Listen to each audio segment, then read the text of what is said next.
Здравейте, приятели! Отново е събота и днес преходът е от спирка Бялата вода до Златните мостове.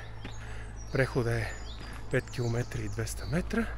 Денивелацията, която се изкачва, е около 500 метра. Изключително приятен маршрут, подходящ за всякакви възрасти. Не е много натоварващ и с радост ще го изкачим днес заедно. Скоро!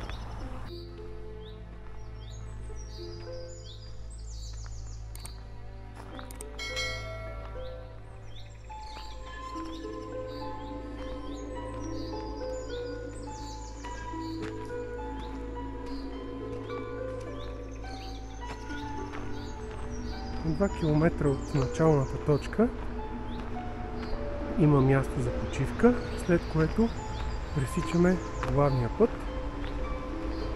и се разкрива пред нас още един паркинг, на който може да спрете и също да отидете до Златните мостове или до Дендрариума. Дендрариума е нашата следваща точка.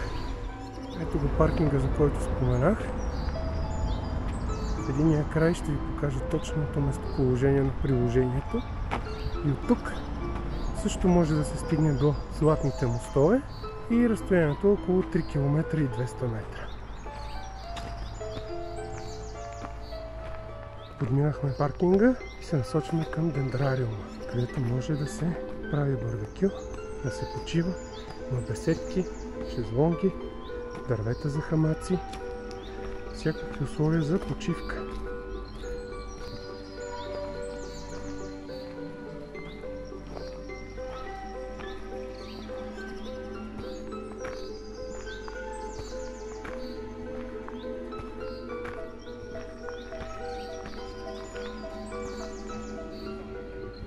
Ето го и Дендрариума.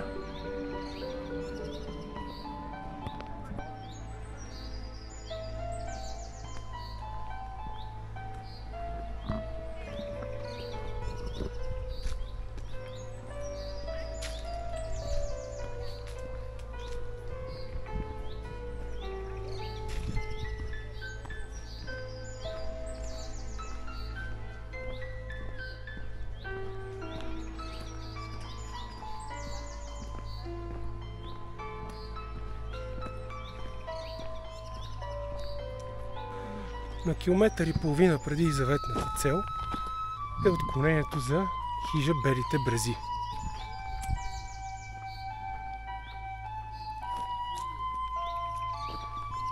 Ще го видите отстрани на картата. Готвят много вкусно и препоръчвам там почивка.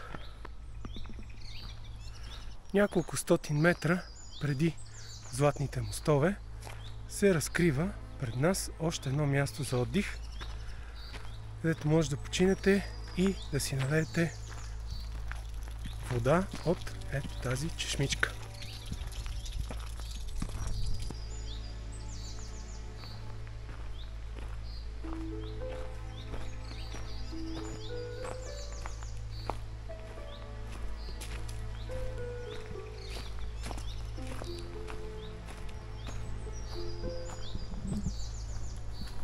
Час и половина по-късно и 5 км и половина близо изминати, стигнахме до заветната цел.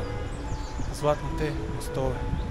Надявам се клипа да ви е харесал. Ако е така, палец нагоре. Благодаря ви за гледането и до нови срещи!